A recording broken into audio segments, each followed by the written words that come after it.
c'est moi, Audemars Coder, respectez-moi, il faut me craindre, Tu il dois faut faire gagner le ça. travail. Tu dois gagner ça. Et l'autre point qui est vraiment autre que le respect pour être seulement, parce que tu peux être un respect et tu peux avoir le leadership qu'on dit laisser faire leadership. On a un leadership skill qui c'est laisser faire. Il laisse tout le monde faire ce qu'ils veulent. Et lui, il est le plus sympa, c'est très bon, mais il n'achève pas son objectif. Alors, on doit faire la balance. Alors, c'est pour cela que je dis que les compétences de leadership, ils doivent avoir de toutes les autres compétences.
De partout où vous nous suivez, nous sommes très heureux de vous recevoir ce soir pour ce magazine.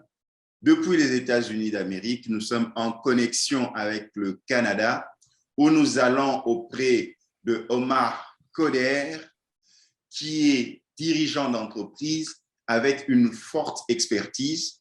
Pour ceux qui ont habité à une certaine époque Kinshasa, il était le DG d'une grande entreprise de télécommunications que je peux citer sans faire la publicité, Africell. Avant d'arriver à Kinshasa, il a eu un parcours de dirigeant d'entreprise et actuellement, il est de retour au Canada. Il occupe des fonctions importantes et là même, il est aussi en même temps DG d'une grande structure qui est dans l'implémentation des réseaux Internet. Et sans plus tarder, je vais saluer mon participant de votre magazine. Omar Coder, nous vous saluons. Bonsoir, Symphorien. C'est un plaisir de revoir une autre fois après peut-être une année, mais on reste en contact toujours. On échange chaque jour ensemble parce que c'est plaisir vraiment de se rencontrer. Et merci pour l'invitation. Merci beaucoup, Omar Coder, d'être sensible à nos invitations. À chaque fois que nous vous invitons, vous êtes disponible pour partager votre vision dans la gestion des entreprises. Ce soir, nous allons faire appel à votre expérience d'homme d'entreprise, de dirigeant d'entreprise, pour parler comment développer son leadership au sein d'une entreprise et surtout comment se reconvertir, comment pouvoir s'adapter dans la gestion des entreprises, dans la direction des entreprises. Omar Coder. Et merci. Je pense qu'avant de commencer dans le leadership, c'est un sujet qui fait le conflit pour les gens pour comprendre. Il y a beaucoup de différences entre leadership et entre gestion, administration. Alors, si on prend la définition vraiment stricte, le leadership consiste à amener les gens à comprendre et à croire en votre vision et travailler pour atteindre un objectif.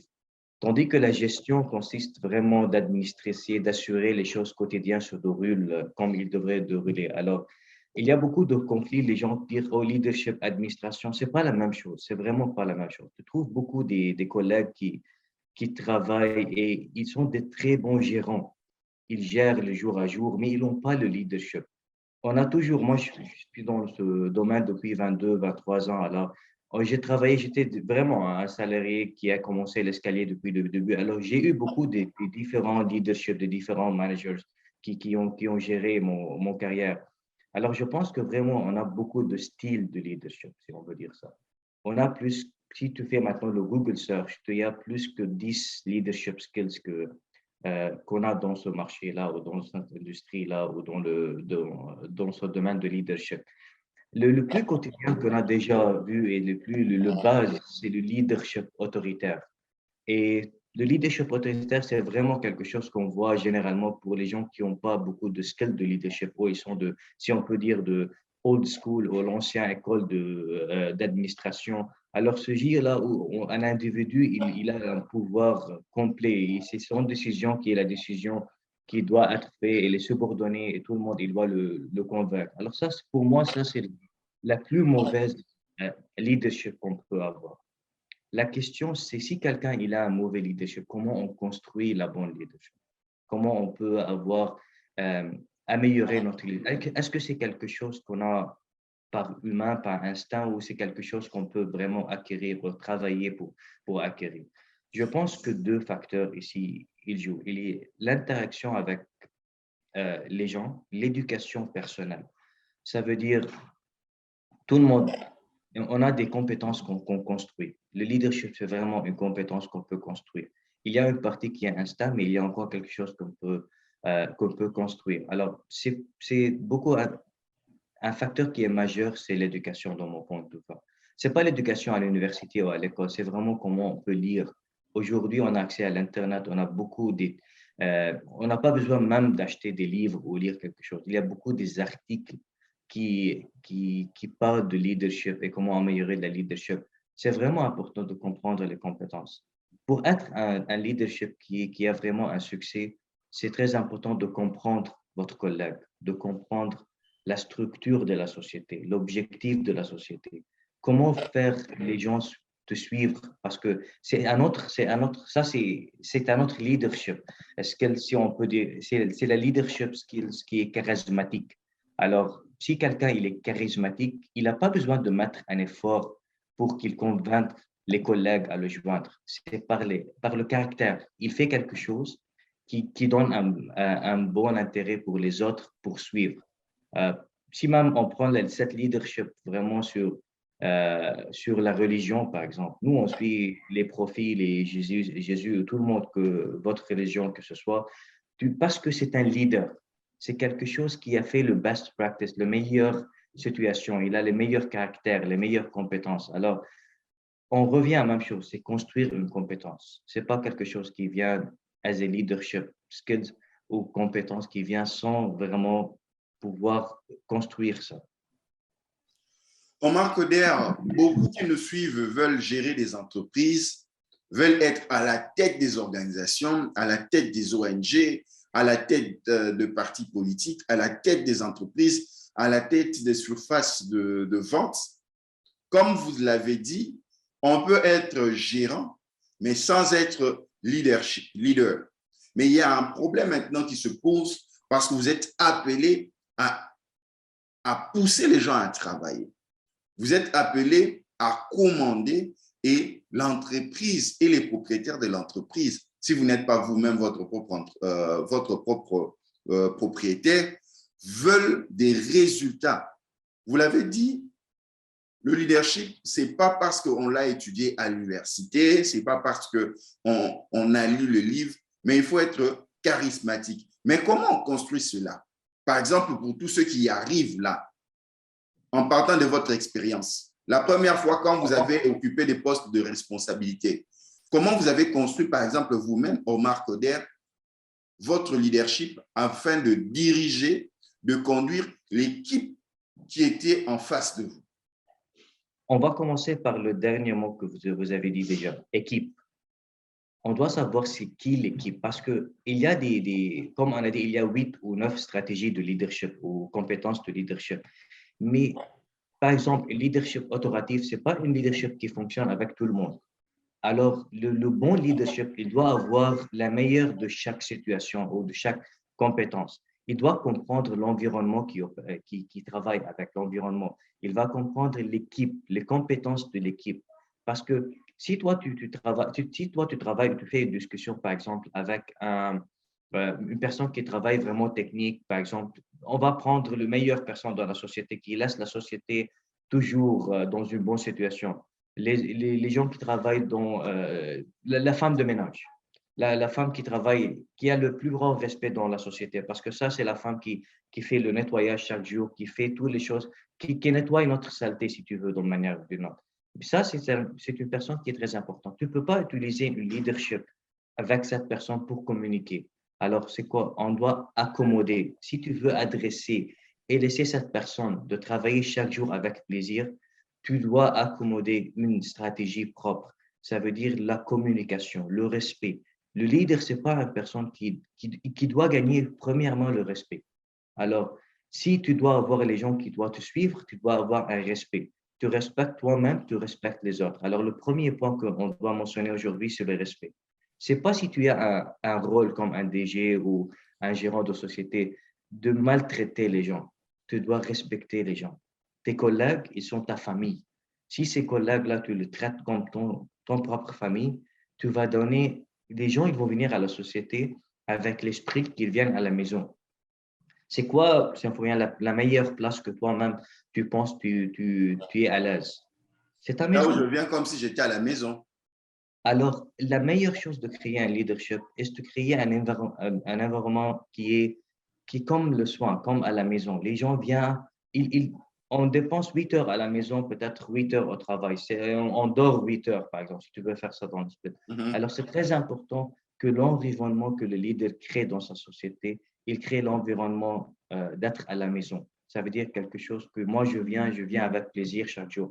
Euh, Comment faire ça? C'est avec la communication, comprendre c'est quoi les besoins de notre collègue et essayer. À la fin, nous ne sommes pas dans un NGO. Chaque fois, on a les gens disent oui, mais ils ne payent pas de salaires qui sont bons et tout ça. Alors, il y a les autres métriques qui sont importantes pour pouvoir progresser dans le business. Mais à la fin, c'est même quelquefois toi-même, tu es dans une société que tu ne gères pas un bon salaire, mais tu as un bon leadership, un bon management, l'environnement de la société, c'est bon. Quelquefois, tu veux dire, moi, si même j'ai, par exemple, $100 plus dans un autre salaire, je ne vais pas aller dans une autre société. Moi, je sens que je suis à l'aise avec sa société. Je vois que vraiment, je trouve moi-même dans ma maison avec sa société, la famille qui se doit. Alors, la deuxième chose, autre que la communication, c'est vraiment de comprendre notre collègue et essayer de créer une comfort zone, si on peut dire ça de manière plus. Omar Koder, vous avez parlé de 7 points à présenter par rapport au leadership. Celui qui veut vraiment avoir un bon leadership qui pousse les autres à aller de l'avant. Vous avez insisté sur le respect. Donc, il faut savoir gagner le respect des autres. Vous avez donné l'image de la femme de ménage qui nettoie, tu l'as si bien dit, avec beaucoup de considération, nos saletés. C'est ça. Donc, Je il faut donnais savoir l'exemple parce que s'adapter. ça, c'est le plus important partie qui est dans la société. Les gens, toujours, Mhm. ils ont la vision que nous, on respecte seulement les gérants ou non. Tu dois respecter le plus petit salarié de ton société parce Dans que le c'est ça que… respect, ce n'est pas vous qui imposez aux gens une distance pour dire que non, c'est moi, Audemars Coder, respectez-moi, il faut me craindre, Tu il dois faut faire gagner le ça. travail. Tu dois gagner ça. Et l'autre point qui est vraiment autre que le respect pour être seulement, parce que tu peux être un respect et tu peux avoir le leadership qu'on dit laisser faire leadership. On a un leadership skill qui sait laisser faire. Il laisse tout le monde faire ce qu'ils veulent. Et lui, il est le plus sympa, c'est très bon, mais il n'achieve pas son objectif. Alors, on doit faire la balance. Alors, c'est pour cela que j'ai dit que la compétence de leadership, elle doit avoir de toutes les autres compétences qui se trouvent.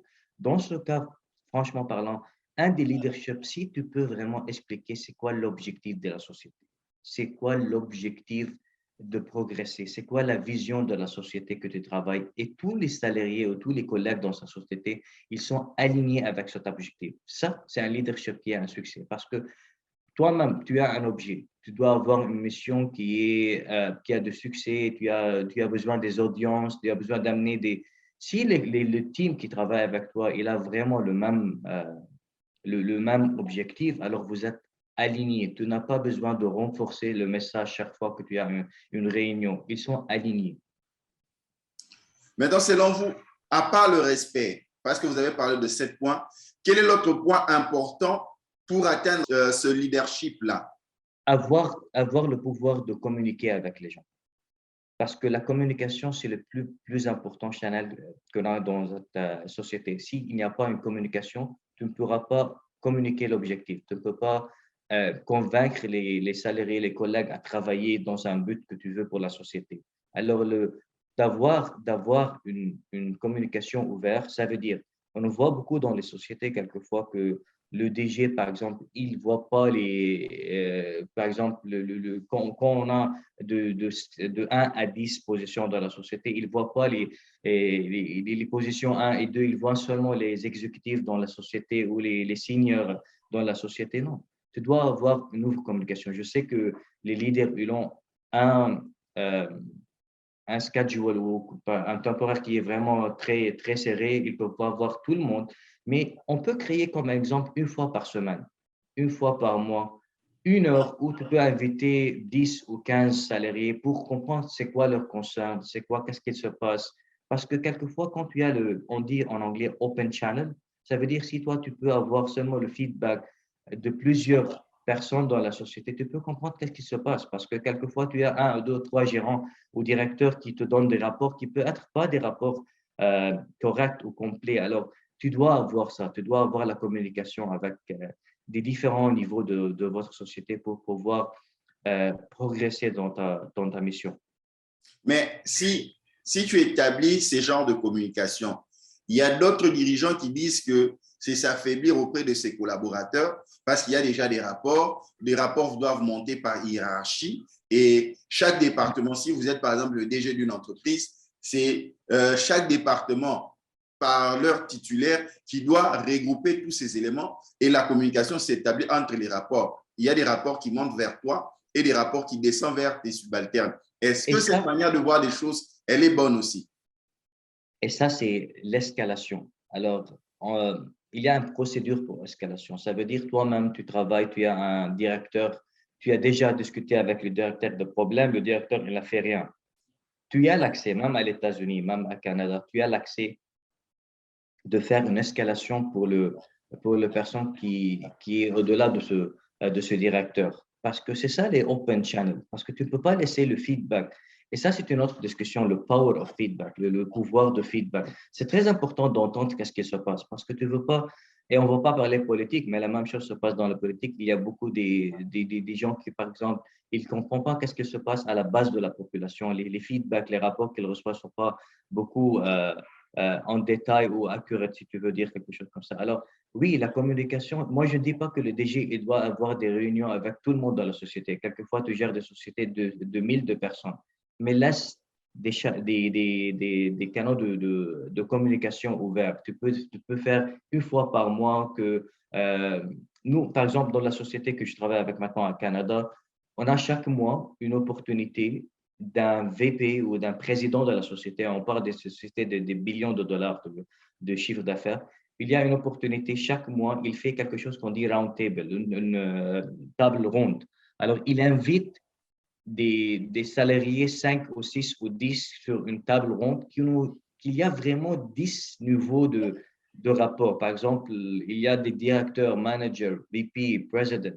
Alors, il y a beaucoup de niveaux pour avoir une discussion avec le président, mais il t'invite et c'est une open round table. Tu peux faire la discussion, tu peux demander qu'est-ce que tu veux. Alors, ça, qu'est-ce qu'on voit dans le monde développé, qu'il y a beaucoup de communication, il y a l'intérêt sur la communication parce que c'est ça comment les sociétés progressent. Et le leader, c'est le leader qui entend les autres. Tu dois entendre. Je ne dis pas que tu vas entendre, tu vas faire ce que les gens demandent. Non. Il y a toujours de priorités, il y a toujours un budget, il y a toujours des… Parce qu'à la fin, tout le monde, il va demander le meilleur, mais il ne peut pas faire le mieux. Mais écoute, écoute, parce que quand tu écoutes, tu pourras modifier les choses avec le temps. Alors, la communication, c'est un autre pilier, si tu veux, ou c'est une autre structure importante.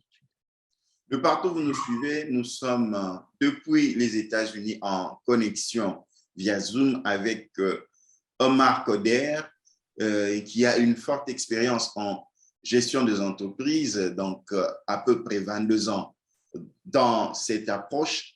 Et avec lui, nous sommes en train de développer cet aspect de comment développer son leadership en tant que dirigeant d'une structure, dirigeant d'une entreprise. Et là, il est en train de passer en revue les 7 points qui nous permettront de développer un bon leadership. Le premier, il avait parlé du respect, le respect que l'on doit établir. Vous devez gagner le respect de votre équipe, être là et à chaque fois pouvoir vous adapter à chaque membre de votre équipe. Et le second point, il a parlé de la communication. Toujours laisser une brèche pour communiquer avec ton équipe. Peu importe le niveau qu'ils occupent, il faut avoir un temps. C'est vrai que vous n'aurez pas tout le temps de parler avec tous les personnes de l'entreprise, surtout si c'est une entreprise qui a un grand personnel, mais à chaque fois, trouver de manière périodique des moments pour parler, pour échanger, établir une communication, pour comprendre ce qui se passe au sein de l'entreprise jusqu'à la base. Omar Koder, vous avez développé les 2 points. Quel est le 3e point pour développer son leadership au sein d'une entreprise? Je pense encore c'est comment trouver le leadership dans la société. C'est un autre leadership skills parce que à la Donc, fin, comment trouver le leadership dans la société? ça c'est le plus important parce qu'à la fin, il y a personne qui est non, on peut pas remplacer si tu veux. Alors, même moi, j'ai fait 3 années après, il y a un autre DG qui est venu. Alors, c'est le cycle normal. Alors, un leadership, il doit comprendre que c'est une procédure qui va échanger. Alors, on doit trouver le leadership dans la société. Comment trouver le leadership et comment pouvoir développer ces collègues qui ont un potentiel pour un leadership. Je pense un des programmes que j'ai aimé dans plusieurs sociétés c'est le mentor. C'est très important. Chaque département, par exemple, toi, tu gères un département, il y a 5 journalistes. C'est à toi, comme un directeur, de se dire que moi, j'ai Alex, par exemple. Alex, il a un potentiel. Je sens qu'il a un potentiel. Et ça, c'est une autre discussion qu'on va prendre le point après. Mais si Alex, il a un potentiel, c'est quoi ton rôle, Symphorien? C'est d'identifier Alex et mettre un plan d'action à Alex. On va voir c'est quoi les points forts et c'est quoi les compétences fortes que Alex il a pour améliorer encore. Et c'est quoi les Alex qui a les skills qui sont pas ou les compétences qui sont pas bonnes et on pense qu'on doit travailler sur ces compétences.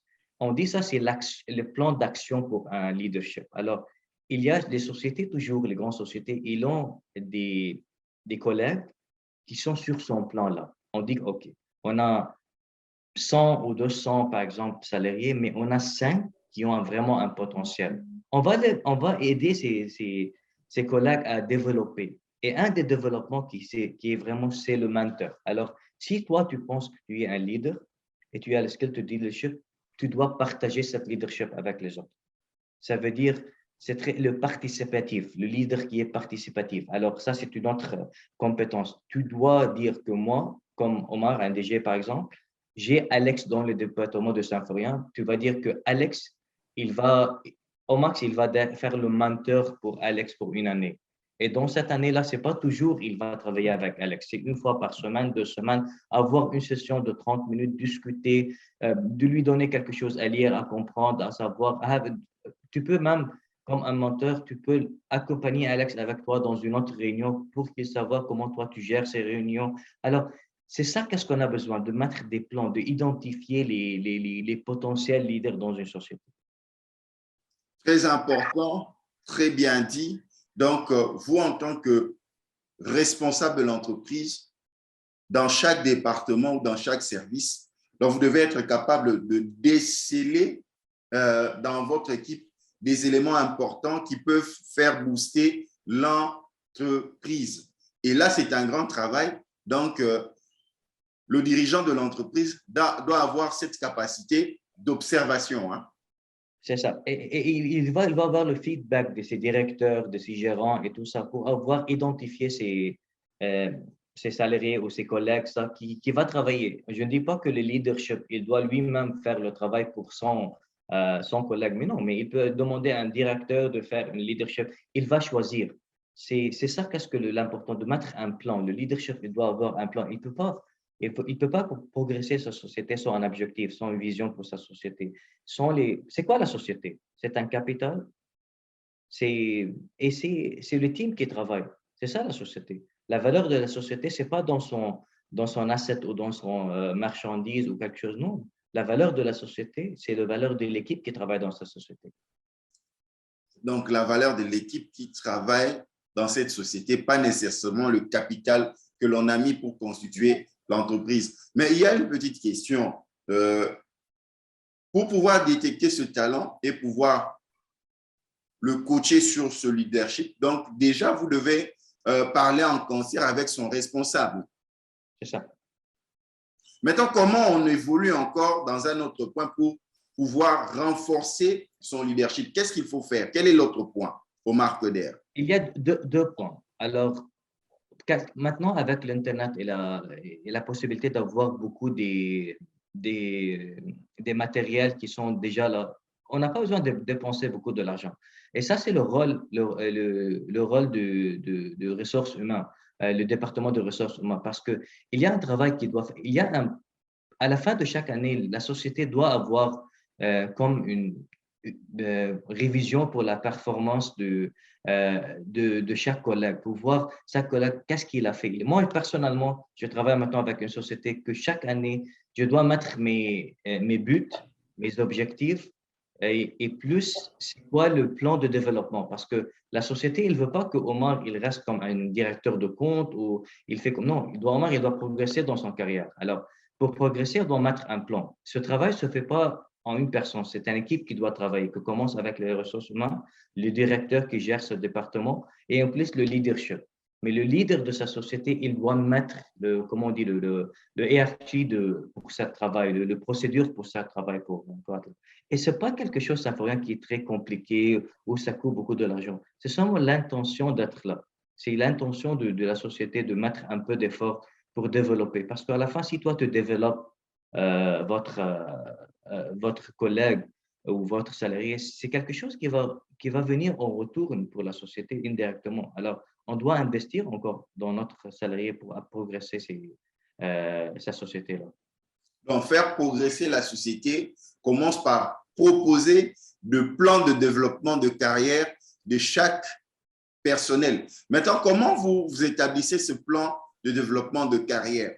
C'est comme vous l'avez dit avec l'observation de certains. Oui, je vais prendre un exemple qui est très réel pour moi. Par exemple, maintenant, moi, je travaille avec une société qui est une grande société avec une structure. Alors, chaque année, vers octobre, par exemple, j'ai une session que je fais avec mon directeur où on s'assoit ensemble pour dire ça, c'est l'objectif. Il y a les objectifs qui sont en relation avec le budget de vente, le target, les sons qu'on dit qui sont pas personnalisés, mais sont plus un budget pour la société.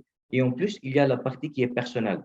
Qu'est-ce que tu dois développer cette année? Qu'est-ce que ce sont les choses qu'on a trouvées l'année précédente, que tu as des compétences qu'on peut travailler sur? Par exemple, compétences de communication. Qu'est-ce qu'il va se passer? Ils vont trouver un autre collègue dans la société qui a des bonnes compétences de communication.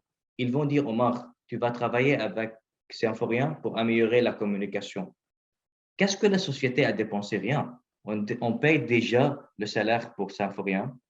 Et c'est seulement mettre les liens entre les deux salariés. Alors, on ne demande pas des sociétés de dépenser de l'argent. On a des collègues qui ont vraiment des bonnes compétences, qu'on utilise les compétences pour faire ce qu'on dit en cross-transfer of knowledge. Ça veut dire qu'on fait les transferts de l'information entre les collègues. Et c'est quelque chose qui, par exemple, Symphorien, toi, tu as la compétence de communication, de présenter. OK? Tu peux avoir un autre collègue dans l'équipe journaliste qui n'a pas cette compétence. S'il y a un directeur qui dit, d'accord, Alex n'a pas cette compétence, mais Symphorien, il a cette compétence. Qu'est-ce que je vais dire? Je vais dire à Symphorien de faire une session par semaine pour donner la connaissance ou pour faire le transfert de cette compétence à Alex et pour le former. C'est quoi le coût pour la société? C'est rien. Mais on a créé on a utilisé notre équipe d'une meilleure d'une méthode qui est meilleure, si tu veux, plus efficace. J'ouvre une petite brèche que je vais refermer. Les actionnaires ou le propriétaire de l'entreprise crée une entreprise et prend à la tête de l'entreprise pour gérer cette entreprise quelqu'un qui n'est pas du domaine. Est-ce que là aussi, ce sera facile de pouvoir développer son leadership en tant que dirigeant de l'entreprise? S'il y a l'intention, c'est pas difficile. Mais à la fin, c'est la même chose. Si même quelqu'un, il est un leader, mais il a des problèmes de leadership. Même moi, quand j'ai pris le rôle de DG, j'avais beaucoup de problèmes que j'ai pas eu cette expérience avant d'avoir un rôle de DG, la première fois que j'ai eu cette rôle. Et j'avais mon groupe directeur qui a travaillé avec moi pour améliorer quelques compétences. Alors, il n'y a personne qui connaît toutes choses. Nous, on doit être dans une position d'apprendre, de continuer à apprendre. Il y a pas quelqu'un qui est parfait dans la vie. Même moi-même, quand j'ai fait des choses, oh, maintenant, quand j'ai progressé dans ma carrière, j'ai dit, oh, j'espère que je n'avais pas fait la même chose que je fais. J'ai fait une mauvaise décision, peut-être. Mais ça, c'est le progrès de votre carrière. Et c'est pour cela que l'expérience, c'est quelque chose que tu ne peux pas acheter. Tu dois construire cette expérience. Alors, c'est pour cela que les gens qui ont 20, 25, 30 ans d'expérience, ils ont payé plus par les sociétés parce qu'il y a la valeur de l'expérience. Ce n'est pas quelque chose que tu peux lire un article et il y a l'expérience de vie que tu dois faire chaque jour. Alors, nous tous, on doit continuer à améliorer notre compétence. Moi, je dis quelque chose, quand j'ai tourné vers Canada, et tu savais ça, que j'ai commencé mon carrière d'une étape qui n'est pas vraiment un DG ou quelque chose comme ça, j'ai commencé mon carrière d'un niveau presque euh, au début de mon carrière. Et c'était très difficile d'avoir tout ce que tu as comme compétence et commencer de zéro. Mais tu sais quoi, j'ai eu un leader qui était très bon. Il a compris mon profil. Il a compris que ce personne-là, même s'il a commencé un rôle qui n'est pas un rôle qui est exécutif, mais ce personne-là, il a beaucoup d'informations. Il m'a parlé, il m'a dit, Omar, moi, je ne veux pas te gérer. Je vais te laisser travailler comme toi tu veux, parce que toi, tu peux gérer qu'est-ce que tu peux gérer. Si tu as besoin de moi, tu viens. Sinon, je te laisse, parce que toi, tu as toutes les compétences pour faire ce travail-là. Alors, je comprends que tu as pris un travail qui n'est pas de votre niveau de compétence, mais je comprends. C'est ça, le leadership. Il a compris mon caractère, il a compris qu'est-ce que je peux faire et il a utilisé le bon leadership style avec moi pour pouvoir avoir le meilleur de moi. Alors, et ça, qu'est-ce qui s'est passé? Et lui, il m'a dit, Omar, tu vas aller une année avec moi, après tu vas quitter pour un autre département. Toi, tu peux faire plus de travail pour la société. Il m'a aidé, il m'a pris ma main et il m'a aidé à progresser dans mon carrière. Ça, c'est très, très important. Aider à progresser. Un leader est celui qui aide les autres à progresser. C'est ça. C'est parce qu'à la fin, si tu ne fais pas ça, tu n'es pas un leader. Le leader, c'est qu'il veut avoir tout le monde meilleur que lui. Tout le monde meilleur que lui. Quel est l'autre point que l'on doit ajouter pour pouvoir améliorer son leadership dans l'entreprise, dans la gestion des entreprises et des hommes qu'on a sous son commandement? Il n'y a pas une réponse qui est, ce sont des facteurs qui viennent, comme on a discuté, les trois points qu'on a discutés avant. Mais il y a beaucoup de choses mais je pense que le premier point, c'est vraiment retourner vers la communication, le respect, l'échange, avoir un système pour améliorer, investir dans votre collègue. C'est pas seulement tu as un collègue qui travaille, mais on ne veut pas investir dans notre collègue. On doit investir un peu euh, euh, pour développer les compétences de notre équipe parce que ce sont tous des facteurs qui vont aider. Mais à la fin, un leader, ce n'est pas un bon gérant. Ce sont totalement différents. Et si tu veux vraiment qu'on discute vraiment moi, il y a un statement pour Ronald Reagan, le grand président, qui a dit le plus grand leader n'est pas nécessairement celui qui fait les plus grandes choses, c'est celui qui amène les gens à faire les plus grandes choses. Alors, je reprends ça une autre fois. Le grand leader n'est pas nécessairement celui qui fait les grandes choses, c'est lui qui amène les gens à faire les grandes choses. Et c'est ça qu'est-ce que je pense c'est quelque chose de très important. Le leader, ce n'est pas à lui de faire les choses. C'est amener les choses, les gens ou les collègues à comprendre son objectif, à croire dans son objectif, à respecter son personnalité et travailler pour avoir ses objectifs. Alors, le leader, ce n'est pas une personne qui travaille lui-même. Le problème, on a beaucoup de leaders que lui, il va faire toutes les décisions. Mais non, amène les autres à participer dans votre décision. Et ça, c'est le style de participative leader. Tu dois amener les gens à participer dans une décision. Même moi, je dis qu'à un moment, j'invite des gens de différents départements pour dire je veux lancer une publicité, par exemple. Quelle idée on a? Même lui, c'était dans un call center. Il n'était pas dans la décision de publicité. Mais tu dois avoir l'idée des gens parce que ce sont les gens qui sont sur le terrain, qui vivent de la société, une partie de la société. Alors, fais quelque chose que toi, quand tu fais une participation, par exemple, moi-même, je ne suis pas un directeur maintenant, mais quelquefois, il y a des cas spéciaux où mon directeur, il me dit, Omar, toi, tu vas aller sur cette réunion et tu vas me représenter. Pourquoi? Parce qu'elle va me donner l'expérience de présenter avec des autres gens et l'exposure. On dit le, je sais pas comment dire en français, mais l'exposure, euh, c'est quelque chose qu'on doit aider les gens à vraiment exploiter leurs compétences.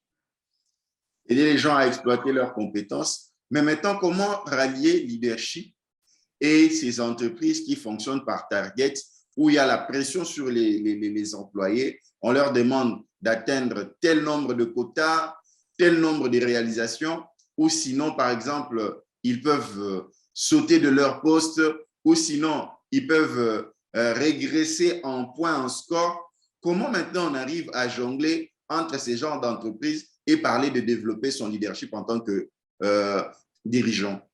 Le plus important, c'est quand le target, c'est quelque chose qui est vraiment qui met de stress sur le salarié. Et c'est quelque chose, moi-même, que j'ai un target maintenant et quelquefois, je suis stressé sur mon target parce qu'il y a des facteurs que je peux contrôler, les facteurs que je ne peux pas contrôler. Alors, c'est ça le point. Quand il y a un target qui est mis pour un collègue, le target, il doit être réel. Alors, la structure de target, c'est quelque chose qui est très important. Le leader, il doit mettre un target qui est réel. Et dans cette manière-là, qu'est-ce que je dis? Un target que si lui, il travaille bien, il va atteindre ce target. S'il travaille très bien, il va excéder ce target. Mais le problème, quelques leaders, quelques sociétés mettent des targets qui, même s'il travaille très bien, il ne va pas atteindre ce target. Et le problème, ce n'est pas par le collègue, c'est par le leadership. Alors, c'est ça le problème. Le problème, c'est par le leadership qui met des targets qui ne sont pas réels. Et c'est ça qui va créer une démotivation avec les collègues ou la personne qui fait ce travail-là. Et on retourne dans une même situation où il va quitter ou la société, il va dire, oh, il ne performe pas bien. Et on retourne sur le même point qu'on a dit. On doit avoir annuellement, chaque 6 mois, comme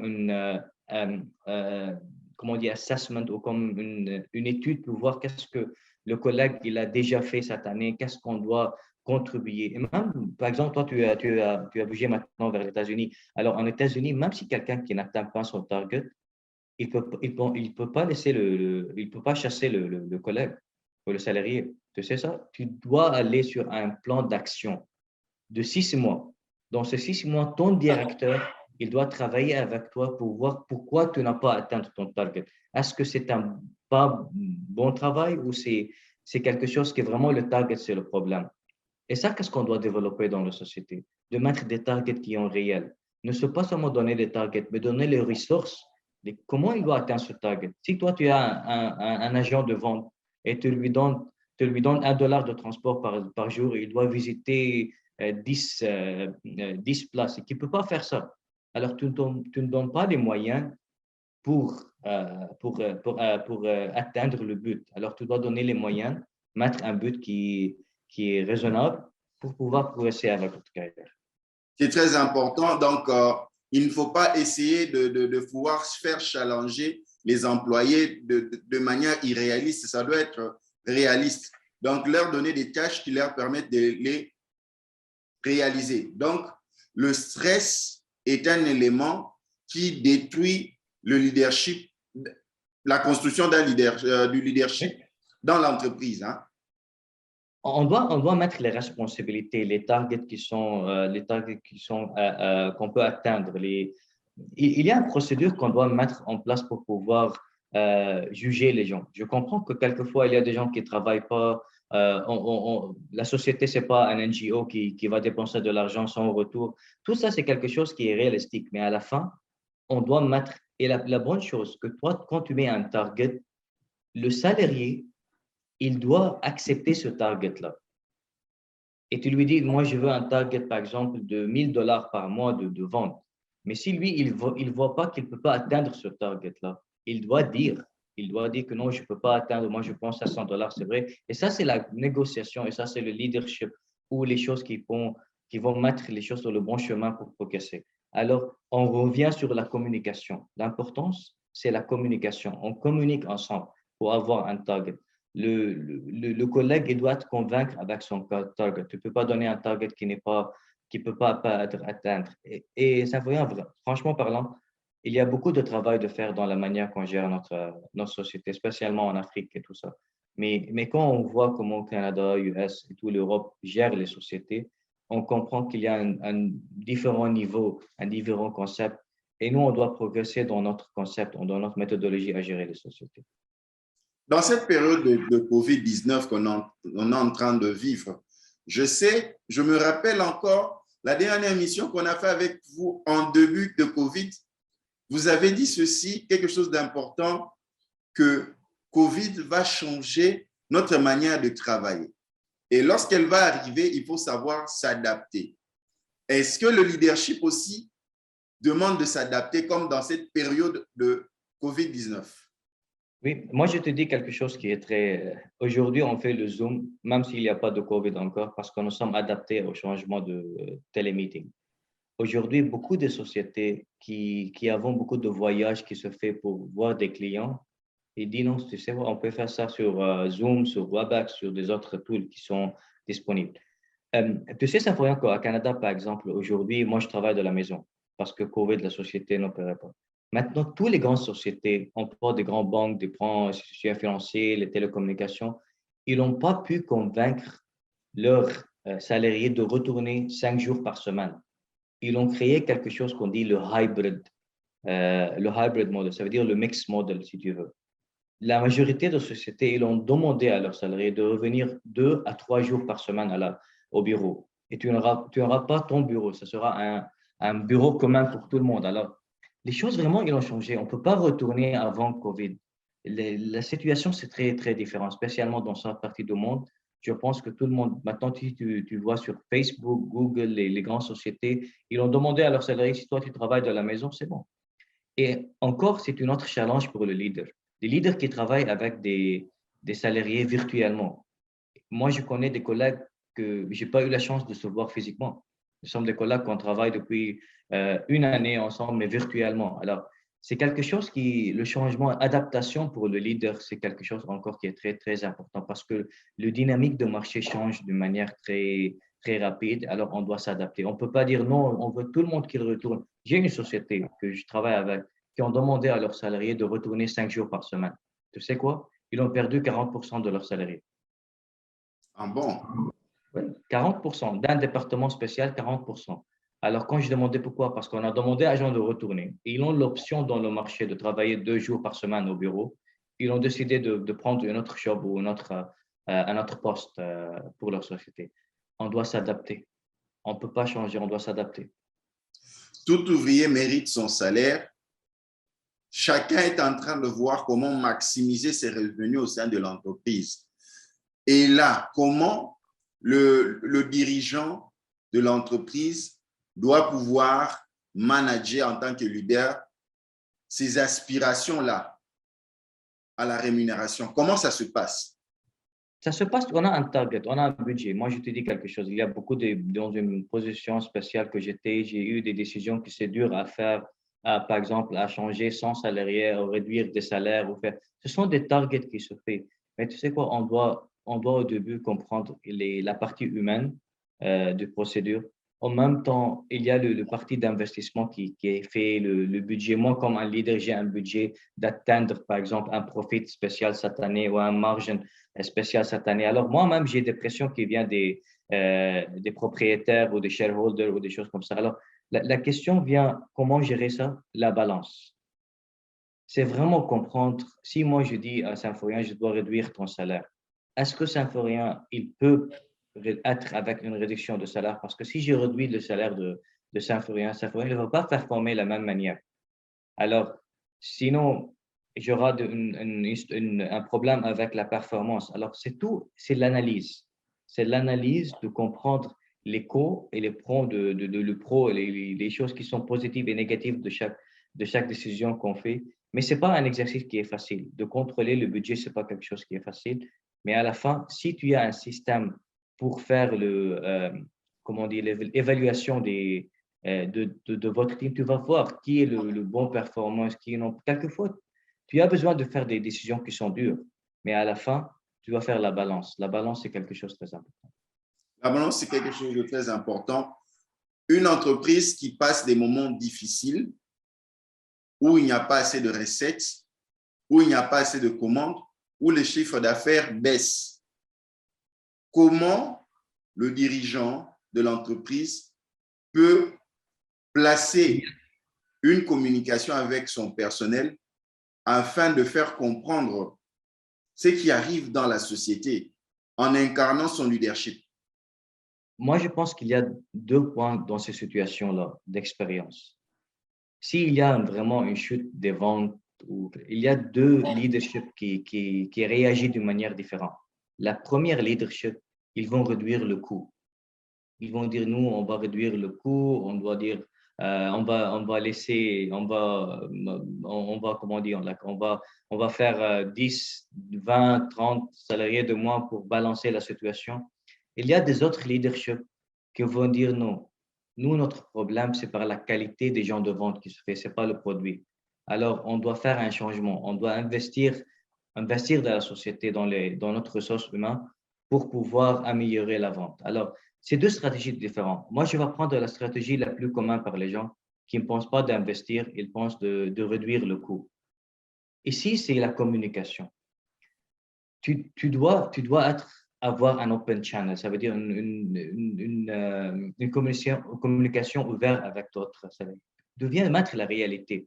Aujourd'hui, la société, c'est en perte. On ne peut pas progresser. On va faire une réduction de 20% pour tout le monde. Mais tu ne peux pas venir et dire, je vais faire une réduction de 20% pour X et je vais faire 20% plus de Y. Ou moi-même, j'ai un salaire qui est très élevé et les autres, ils n'ont pas. Il doit être la balance dans la situation. Si tu entres dans cette discussion-là, c'est très important de faire la balance entre tout le monde. Tu ne peux pas demander les gens de faire quelque chose et toi, tu fais l'inverse de cette situation. Alors, c'est important de faire la balance, d'expliquer que c'est une situation temporaire, c'est une situation où la société passe dans une situation qui est difficile et après quand on retourne au normal, on va retourner les choses au normal. Ça veut dire que c'est une situation qui est temporaire. Mais le plus grand risque, c'est quand la situation est temporaire et quand la société retourne au chiffre d'affaires normal, il n'increase pas la salaire, il n'ajoute pas la salaire, il ne donne rien d'incentive pour la société. Et c'est pour cela qu'on va voir les salariés ou les teams qui travaillent, ils ont perdu la confiance dans la société, ils ne trouvent pas. Alors, c'est vraiment le leadership qui joue un rôle très important. Et c'est pour cela, dans les sociétés, dans les grandes sociétés à États-Unis, au Canada, et il y a quelque chose qu'on dit le bonus à la fin de l'année.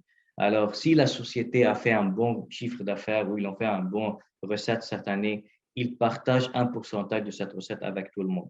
Si la société n'a pas fait un bon résultat, ils ne partagent rien, mais ils ne déduisent rien en même temps. Alors, quand on fait le salaire, il y a le salaire de base et il y a le bonus. Alors, si une société elle veut protéger ça, il doit faire le même procédure parce que ça, il va donner une marge de contrôle pour la société sur le budget. Omar Koder, c'est déjà la fin de nos échanges. On n'a pas vu le temps passer. Oui, Qu'est-ce que nous pouvons retenir sur ce leadership que l'on doit développer au sein de l'entreprise? J'espère que votre temps est vraiment chargé. Lorsque votre agenda le permettra, nous reviendrons encore vers vous pour continuer nos échanges. Merci pour cette opportunité. J'espère qu'on a ajouté un peu de valeur pour notre audience. Alors, je pense vraiment, pour être simple et reprendre sur ça, essayez de travailler avec les gens comme vous aimez les gens qui travaillent avec vous. Alors, euh, c'est ça la base. La base, c'est penser de votre team, de votre équipe comme toi tu veux que tu dois gérer. Parce qu'il y a toujours une personne qui gère une autre. Alors, tu dois penser du cycle de cette relation. Et, et vous êtes le modèle pour votre équipe. Alors, tu dois donner le bon exemple à tout le monde, tout le temps, pour que les gens vraiment suivent ce modèle-là. Le partout où vous nous avez suivis, nous étions en connexion depuis les États-Unis via Zoom au Canada avec Omar Koder. Omar Koder, c'est 22 ans d'expérience professionnelle dans la gestion des directions des entreprises. Si vous étiez à une certaine époque à Kinshasa, Il était le directeur général d'Africel. Actuellement, il est au Canada où il travaille, tout en étant aussi manager d'une structure par rapport à la mise des câbles Internet à Kinshasa. Nous avons échangé avec lui pour partager son expérience, comment développer son leadership en tant que dirigeant d'une structure, dirigeant d'un département, dirigeant d'une entreprise, dirigeant d'une ONG et même dirigeant des partis politiques. Il nous fait savoir les éléments importants qui est comment gagner le respect, établir une communication adéquate, adaptée, pouvoir aussi être capable de déceler ces agents, ce personnel capable de faire booster, et aussi certains éléments importants, la communication pour pouvoir établir cette union, cette relation adaptée pour l'accroissement de l'entreprise. Et il a martelé qu'un leader n'est pas nécessairement celui qui fait des grandes choses, mais c'est celui qui amène son équipe, qui amène les autres à faire des grandes choses. Merci de nous avoir suivis. Que Dieu vous bénisse. À la prochaine. Omar Koder, un grand merci. Merci. Bonne soirée. Merci.